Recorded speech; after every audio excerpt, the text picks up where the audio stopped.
హైకోర్టులో KTR quash petition కొట్టివేయడంపై MLC Balmoori Venkat స్పందించారు. ఫార్ములా ఈ కార్ రేస్లో 55 కోట్ల ప్రజాధనం కేటీఆర్కు చిన్నగా అనిపిస్తుందన్నారు. కేటీఆర్ ఇచ్చిన డబ్బులను రికవరీ చేసి ప్రజల కోసం వాడతామని చెప్పారు. ఏసీబీ విచారణకు రాకుండా కేటీఆర్ చేసిన తప్పులు ఒప్పుకుంటున్నారని అంటున్న ఎమ్మెల్సీ బల్మూరి వెంకట్తో మా ప్రతినిధి Vishal face to face. Formula ఈ కార్ రేసుకు సంబంధించి మాజీ మంత్రి కేటీఆర్ వేసిన క్వాష్ పిటిషన్ను హైకోర్టు కొట్టివేసింది. ఇక ఇదే అంశానికి సంబంధించి ప్రస్తుతం మనతో మాట్లాడడానికి ఎమ్మెల్సీ బల్మూరి వెంకట్ ఉన్నారు. వారిని అడిగి తెలుసుకుందాం. హైకోర్టు కేటీఆర్ సంబంధించిన క్వాష్ పిటిషన్ కొట్టివేయడం మీరేమంటారు? సిస్టమ్ ప్రకారంగా ఏముందో ప్రొసీజర్ ప్రకారంగా కోర్టు వారి యొక్క తీర్పును వారు ఇచ్చేందుకు సంబంధించిన అధికారులు, సంబంధించిన శాఖ, ఏసీబీ కానీ పోలీస్ అధికారులు వారి డ్యూటీని వారు నిర్వహిస్తారు.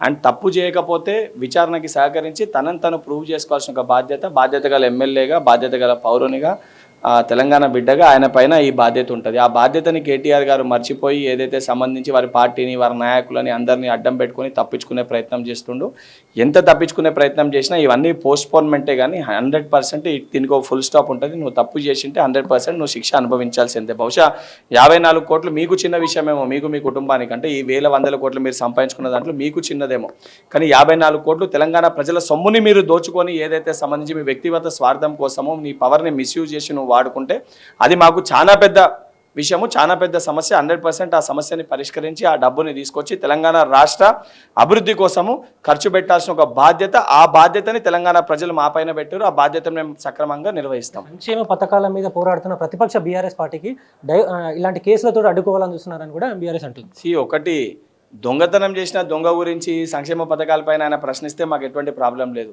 కానీ సంక్షేమం పైన మాట్లాడుతున్నామని చెప్పి సంక్షేమం పైన చర్చిద్దామంటే అసెంబ్లీలో సంక్షేమం కంటే కూడా మాకు ముఖ్యంగా మా కేటీఆర్ అరెస్ట్ కావద్దని వారి యొక్క వ్యవహారం చాలా స్పష్టంగా శాసనసభలో, శాసన మండలిలో కళ్ళకి కట్టినట్టుగా తెలంగాణ సమాజం మొత్తం చూసింది, గమనించినాం. అంటే వాళ్ళకి ప్రజల కంటే కూడా వారి నాయకులు, ఆ కుటుంబమే ముఖ్యం ఆ పార్టీకి అని చాలా క్లియర్గా కనబడుతుంది. వారి యొక్క అహంకారాన్ని అణిచివేసి వారు దోచుకున్న సంపదని తెలంగాణ రాష్ట్ర అభివృద్ధి కోసం ఖర్చు పెట్టాలని ఒక సంకల్పంతో సిస్టమ్, చట్టం తన పని తాను చేసుకోబోతుంది.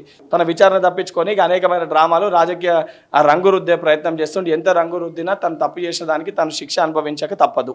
గతంలో కూడా కొన్ని కేసులు, పెద్ద పెద్ద కేసులు, అంటే రాహుల్ గాంధీకి సంబంధించిన క్వాష్ పిటిషన్ కేసును కూడా హైకోర్టులో కొట్టేసిన సందర్భాలు ఉన్నాయి. అంటే ఇప్పుడు ఈ కేటీఆర్ కేసును కూడా కొట్టేసింది.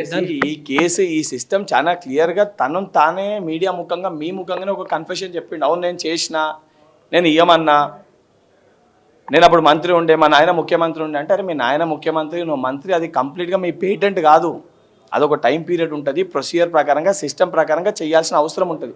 ప్రొసీజర్ ఫాలో కాకుండా, సిస్టమ్ ఫాలో కాకుండా పోతే ఒక సామాన్య పౌరుడు, ఒక చిన్న పోలీస్ కానిస్టేబుల్ కానీ, పోలీస్ అధికారి కానీ, లేదా ఇంకో డిపార్ట్మెంట్ అధికారి ఒక 100 రూపాయలు లంచం తీసుకున్నా, సిస్టమ్ ప్రకారంగా ఆయన ఎంక్వైరీ చేసి 100 తీసుకున్నా, 1000 తీసుకున్నా, 1,00,000 తీసుకున్నా అదే శిక్ష పడుతుంది.